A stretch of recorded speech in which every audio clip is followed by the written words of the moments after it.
Cette fois, j'ai compris. Guillaume, labas alik. Salam alaikum. Labas alaikum. Bekher. Mzianin. Kouchi labas. Donc, bien évidemment, vous ne comprenez pas ce que je disais parce que je parle une autre langue. Parce qu'il y a 15 ans, j'ai fait l'effort d'apprendre votre langue. Mais à 15 ans, oui Guillaume, à 15 ans, je savais exactement ce que j'allais faire. Docteur en pharmacie. C'était vraiment quelque chose que je ressentais, que de toute façon, que j'allais faire ça. Je devais être docteur en pharmacie. C'était le rêve pour ma mère. Mais ce n'était pas mon rêve. Mais est-ce qu'on connaît vraiment notre rêve? Est-ce qu'aujourd'hui, vous tous, vous connaissez vraiment le rêve de votre vie? Bon, en fait, on ne connaît pas notre rêve tant qu'on ne l'a pas rencontré vraiment. Et moi, à 19 ans, j'ai rencontré le rêve de ma vie. Bon, en fait, j'ai rencontré l'homme de ma vie. Et par conséquent, j'ai brisé le rêve de ma mère. Bon, en fait, à 19 ans, je n'ai pas pu aller voir ma mère parce que c'était trop compliqué. Je suis allée voir mon père. Et mon père, je suis allée lui dire, papa, je me marie. Hein? Oui, je me marie. Je l'ai rencontré il y a 2 heures. C'est l'homme de ma vie. C'est un peu leur réaction, en fait. Oui, bien sûr. Mon rêve, c'était l'homme de ma vie, il a un nom. Mais il n'avait ni mes origines, il n'avait ni ma langue, il ne parlait ni ma langue. On n'avait pas la même culture. Oui, papa, c'est un Français. Et c'était vraiment, c'est ce que je voulais faire. C'était absolument le rêve de ma vie. Je l'ai rencontré, je ne peux pas l'expliquer, papa. C'était, oui, je ne parle pas français. Sûrement, je ne parle pas français. Mais c'était dans le regard, papa. De toute façon, je ne peux pas te l'expliquer. Je veux me marier et ça sera lui. Oui, mais en fait, vous ne parlez pas la même langue. Mais en fait, ils ont ri, ils ont dit, dans 2 mois, de toute façon, c'est terminé, ce truc-là. Ils sont bien sympas, mais c'était vraiment le premier saut de ma vie, en fait. C'est de sauter, parce que j'ai aimé quelqu'un à un coup de foudre, mais je parlais ni sa langue. On n'avait pas la même origine. Moi, je suis marocaine. Lui, c'est un Français.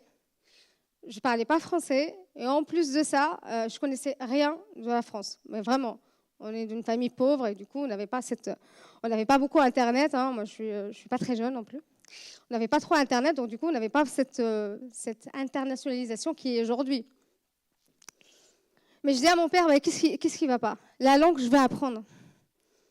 La culture, on s'aime, donc on va apprendre notre culture, l'un et l'autre. Oui, la distance, mais je vais vous parler au téléphone, je vais venir tout le temps. Mais en fait, ce que j'ai envie de vous dire avec ça, avec le pas que j'ai, ce saut que j'ai fait, vraiment inconscient en moi. Une copine qui vient me voir aujourd'hui, elle me dit, je l'ai rencontré aujourd'hui, c'est l'homme de ma vie, je vais aller aux États-Unis vivre avec lui. Je vais lui dire, mais t'es folle ou quoi? Bien sûr.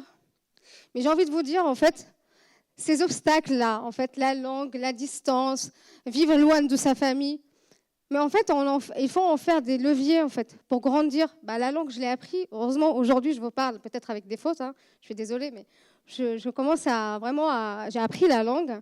J'ai vécu avec mon mari pendant 1 an et demi au Maroc, donc du coup, il a appris ma culture. Et du coup, c'était trop bien. Ma mère, qui était vraiment un peu triste parce que je n'ai pas réalisé son rêve, elle s'est dit, bon, elle a fait peut-être le bon choix. Maintenant, elle est mariée. Elle va maintenant, j'ai une fille mariée. Mon rêve maintenant, c'est de voir ses petits-enfants, quoi. Et en fait, c'est là où je dis, nos rêves, on les connaît pas tant qu'on les a pas rencontrés. En fait, après 2 ans, j'étais femme au foyer, chouchoutée, un homme aimant. J'avais tout, en fait. J'étais dans un confort de vie exceptionnel. Tout allait bien. Mais qu'est-ce qui ne va pas, Khadija? En fait, je ressaute le pas. Et cette fois-ci, vers les études.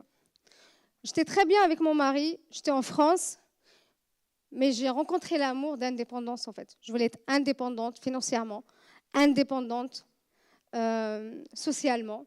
J'allais me réaliser en tant qu'individu et pas en tant que fille ou en tant que femme au foyer. En fait, quand j'ai repris mes études, je parlais la langue à peu près, mais je n'écrivais pas. Parce qu'au Maroc, j'ai appris toutes mes études étaient en arabe. Tout le monde m'a dit, mais Khadija, qu'est-ce que tu veux? Tu t'allais bien. Pourquoi tu cherches des problèmes, en fait? Tu allais bien. Fais des enfants, tu vas bien. Qu'est-ce que tu as à faire à apprendre des études? Tu vas laisser ton mari tout seul à la maison, ça fait 2 ans. Qu'est-ce qui est? En fait, la peur de risque était moins fort que cette envie et ce désir de tout gagner, en fait. Donc, je ressautais le pas vers les études. Et c'était le meilleur choix de ma vie, en fait, sincèrement. Je le reconnais aujourd'hui. Si je n'avais pas pris mes études, je ne serais pas là aujourd'hui à vous parler, tout simplement. J'ai construit ma carrière. Et encore une fois, vous avez des obstacles. Vous parlez pas je parlais la France. Je ne parlais pas français. Je parlais la France tout le temps. Je ne parlais pas français. J'ai fait des études en arabe, donc il fallait refaire toutes mes études en français. Et je me suis dit, c'est pas grave, j'apprends. Donc je travaillais un peu plus que les autres. Donc je travaillais le samedi, le dimanche, le soir. J'apprenais par cœur l'économie, par cœur le droit. Donc j'ai tout appris par cœur parce que parfois je ne comprenais pas ce que je lisais. J'étais première de ma classe. La première année, la deuxième année, c'était un BTS. C'était les 2 années où j'ai plus travaillé de ma vie. Un BTS où il fallait repasser à un examen sur 2 ans. Franchement, j'avais le boule au ventre. C'est super. J'ai réussi mes études parce que j'ai travaillé. Donc, bien évidemment, si je recommence, ça, c'est le 2e saut de ma vie. Et je vais vous parler après de 3e saut de ma vie. Après. Des obstacles, il y en a. Mais ce n'est pas grave. Faites de ces obstacles des vrais leviers pour apprendre et pour réaliser votre rêve, en fait. Ce que j'ai envie de vous dire aussi, c'est qu'il n'y a pas un seul saut. Il n'y a pas un seul... j'ai sauté le pas une fois et c'est terminé. Non. Je sais pas que vous avez, je pense que 20 ans, 21 ans, 22 ans, au max. Mais dans 30 ans, vous allez changer. Vous allez avoir d'autres rêves. Parce que votre rêve, vous ne l'avez pas encore rencontré, tout simplement. Donc moi, après mes études, je suis allée jusqu'au master. J'ai intégré une super grande boîte de yaourts. Je pense qu'il y en a pas mal qui connaissent ici. Le leader du marché des yaourts en France et dans le monde, d'ailleurs. Et j'étais très bien. C'est un rêve d'intégrer une super bonne boîte de yaourts. Ma mère, elle était contente. Ah bah ouais, elle y arrive. Pas super vite, mais elle a fait des études. Maintenant, elle est cadre. Super. Ça fait 3 ans qu'elle est dans cette super boîte de yaourts. Et là, je vais vous parler de la 3e pas. 3e saut. 3e saut, c'est aussi dû à une rencontre. Moi, je pensais que mon rêve était chez Danone et je commençais à préparer ma carrière. Voilà. Après, j'ai passé 6 ans dans une super bonne boîte de yaourt. Le 3e pas, c'est que j'ai rencontré une dame qui s'appelle Pascal et qui avait un cancer de sein. Elle est récidive, c'est son 2e cancer de sein. Et je me suis dit, je vais l'aider. Mais je vais l'aider d'une manière plus concrète, pas en tant que bénévole, moi, mais je vais le faire en tant qu'entrepreneur dans ma boîte. Donc j'ai proposé un projet à cette bonne boîte de yaourt et je leur ai proposé de faire un projet avec la Ligue contre le cancer. Et on a fait une super opération qui allait être généralisée ou nationale avec cette Ligue, la Ligue contre le cancer. En fait, c'était super parce que j'avais fait un super coup dans cette bonne boîte de yaourt. Je me suis fait remarquer. Ma carrière, elle allait commencer toute tracée. Mais en fait, cette super opération que j'ai faite pour ma carrière professionnelle, c'était le déclic, en fait. Le déclic, parce que j'ai rencontré un autre amour. 3e amour de ma vie, l'amour d'entreprendre. En fait, quand j'ai fait ce projet, je ne pouvais plus retourner à cette bonne boîte de yaourt et à être dans une carrière toute tracée. En fait, j'ai compris que je suis un peu hybride et j'avais envie d'entreprendre, mais avec un impact. Parce qu'aujourd'hui, entreprendre, c'est bien, mais entreprendre avec impact, c'est mieux. Et donc, du coup, j'ai appelé ma mère et je lui ai dit, en fait, ça fait 6 ans que je suis chez cette bonne boîte de yaourt. Et donc, du coup, je vais partir et je vais entreprendre. Dans quoi ? En fait, dans la restauration. Parce que je n'ai jamais rentré dans un restaurant, je n'ai jamais cuisiné. Mais par contre, je suis tombée amoureuse de ces falafels. Et du coup, je me suis dit, je vais en faire des boulettes, des pois chiches qui rassemblent. Je vais faire les falafels préférés des Français. Mais je vais le faire avec du sens.